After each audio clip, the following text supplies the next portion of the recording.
This is a car that you can daily drive, and it makes that mundane daily driving also much more enjoyable.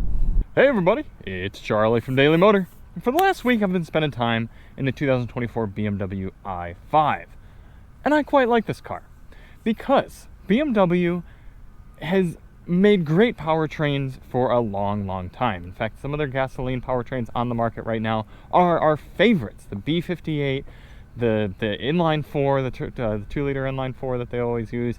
They do excellent motors, but they've actually been building electric vehicles for quite some time now. The BMW i3 came out over 10 years ago, so they've got electric powertrains pretty dialed in at this point as well.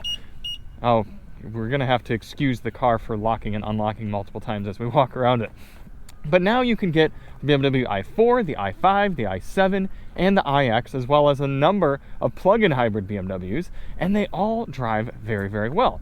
And the 5 Series is all new for this year, and BMW will still give it to you with a gasoline engine as well. And I really like how they pretty much just say pick your flavor and pick your powertrain, because I think that is the most nuanced and mature way to look at electric vehicles these days.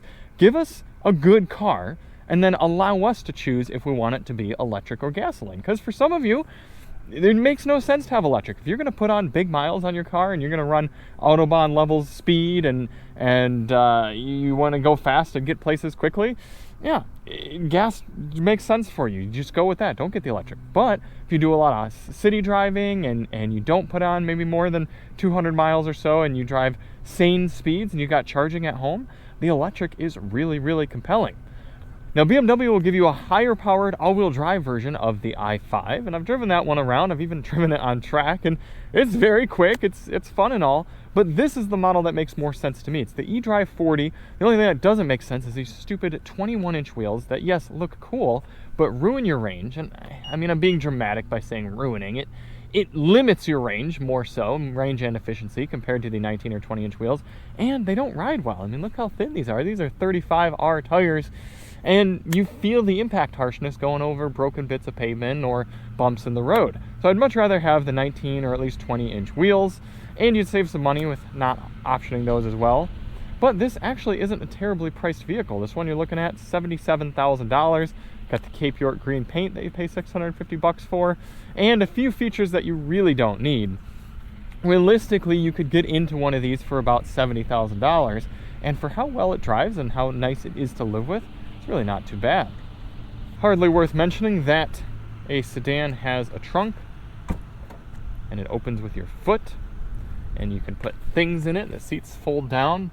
Pretty standard amount of room there. You do have a little bit of underfloor storage, actually a decent bit of underfloor storage. Good place to put a charger, or in this case, a spare front license plate. A little bit of hook action right there. I actually really appreciate that, because if you got grocery bags or some sort of bag back there, it helps it from rolling around your trunk. Power that closed, which you can also do with your foot. Flush door handles. We had just nearly eliminated flush door handles from the market. We only had them on the Challenger and Charger before, the type that you reach in and pull up. But then BMW resurrected them on the 2 Series, and we're seeing them on more and more Beamers now, which it makes sense from an aerodynamics perspective. In the back of the i5, rear seat room is a bit compromised, and for a little bit larger of a sedan like this, I don't love that. Now, this seat is further back because when I get in, it'll move itself forward, but I'm sitting particularly upright. And I gotta say, if I were a larger adult, if I were driving somebody around for business meetings or maybe touring properties or something like that, I wouldn't love the idea of putting adults back here. There's just not a ton of room. It does feel a little bit claustrophobic. You do have a place to put your arms and some grippy cup holders. You got air vents back here and power points, a little bit of storage room, but that's a little bit of a disappointment to me in kind of more of an executive sedan like this. There's absolutely nothing to see under the hood, just one big piece of plastic. So let's get up into the front. Beautiful BMW interior, no big surprises there. We're running iDrive 8.5 for the infotainment system. If you do want to see more on that, check the link below. We've got a whole breakdown on how it works, how to use it, the 2 screens, as well as the head-up display in front of us. We've also got a dedicated breakdown on the Bowers & Wilkins sound system. Quite good in this car.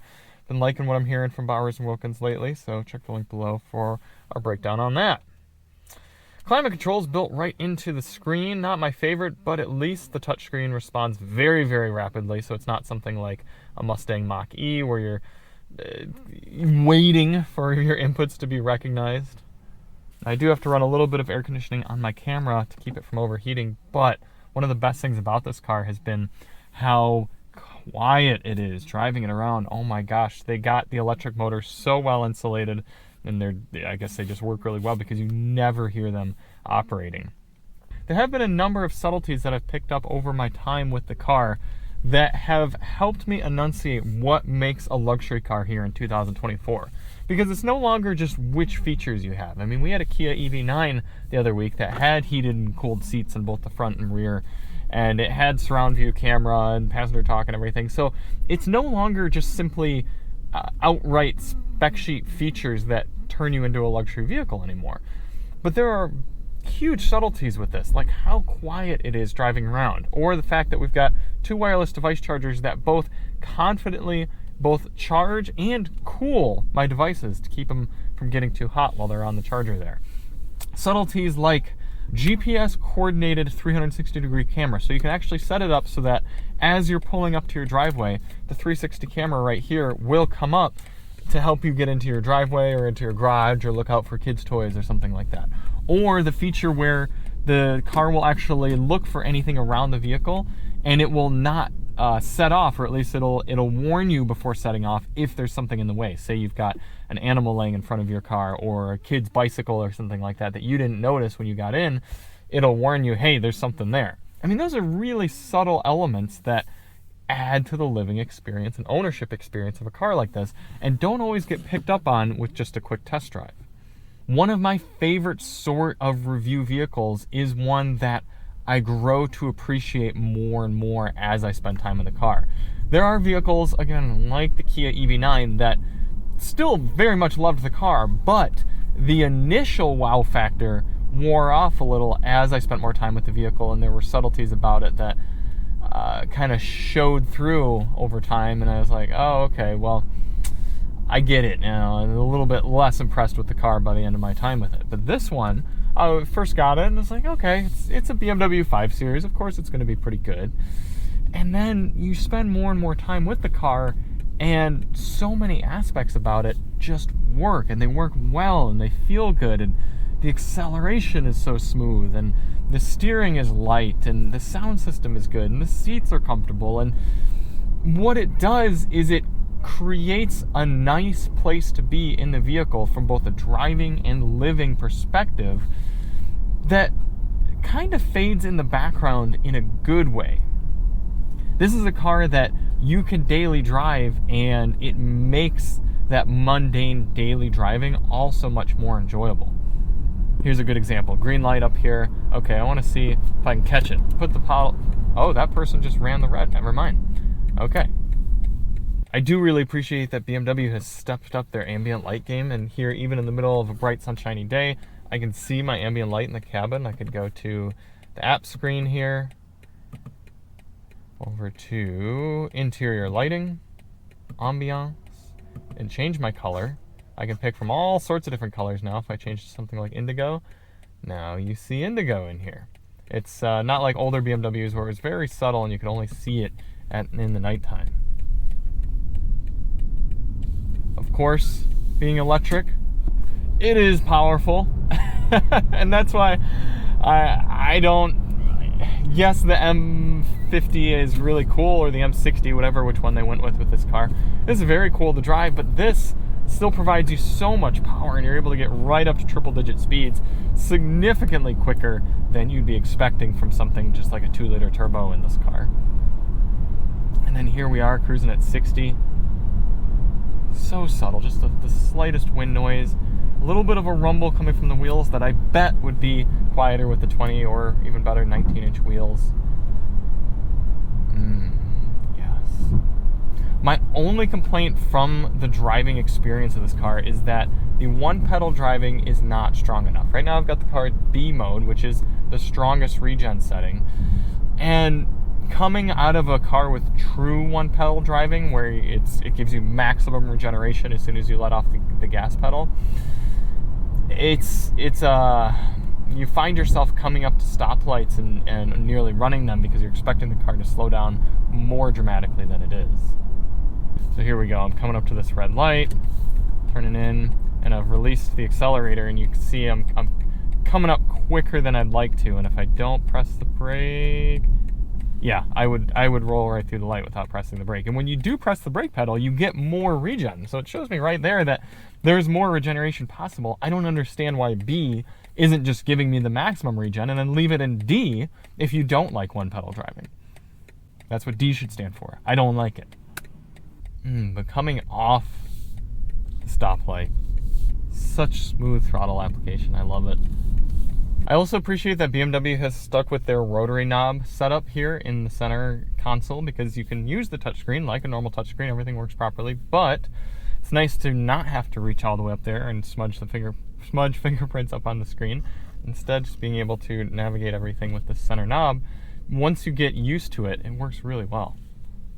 I also really appreciate that the range prediction has been very accurate with this car. When we did our highway range testing, it's very common for electric vehicles to not achieve their EPA mixed driving figure on the highway, but this car was really, really close, and that just helps your confidence in the ownership experience, knowing that, all right, if I head out on the highway, need to go somewhere, I should be able to reasonably predict, if I'm going legal speeds, that I'm going to get what the car predicts. Before we wrap up the review, we got to rank the car on the Daily Motor leaderboard. So what do we got so far? Leader is the Kia EV9, followed by the Hyundai Ioniq 6 SE rear-wheel drive, and in third place, the Toyota Prius. As much as I like this car, and as much as I would love to have one, and I'm going to miss owning it, it does miss some of that wow factor. It's a very smart car. It does things really well. It's a very frontal lobe, if you will, very competent, but mixture of the interior materials and the exterior styling, it's all just kind of like, okay, yeah, good job. I've really never been moved by the 5 Series since the E60 series. So for me, it's actually going up into 5th place behind the Audi S6 Prestige and above the Hyundai Tucson. I was thinking about it. This versus the S6. The S6 cost, about $20,000 more than this car, so pretty significant. But that car felt more special. And not only just the fact that it had a rowdy powertrain. It's not to do with 0 to 60 acceleration or even the noise and the character of that motor, although that helps. The interior of the Audi felt more luxurious, and even though it was a little bit older design, it was a little bit more classic, and it still had a good amount of technology, but there was more of a wow factor from both the styling of that car, being inside of it. It had more space. I was more impressed by it and taken aback, and I think that would still be the case even with more of a basic A6. This i5, I've appreciated it. I like it. It does so many things really well. But ultimately, if you're spending, getting close, I mean, not that close, if you're spending even $70,000 on a car, it should move you emotionally somewhat. And this is just an intelligent car to me. But hey, for some people, that's going to work out just perfectly. So thank you all so much for watching. If you do want to see more on the i5, check the link below for all of our videos, and we'll see you on the next one. I'm Charlie from Daily Motor, and as always, electric sedan on.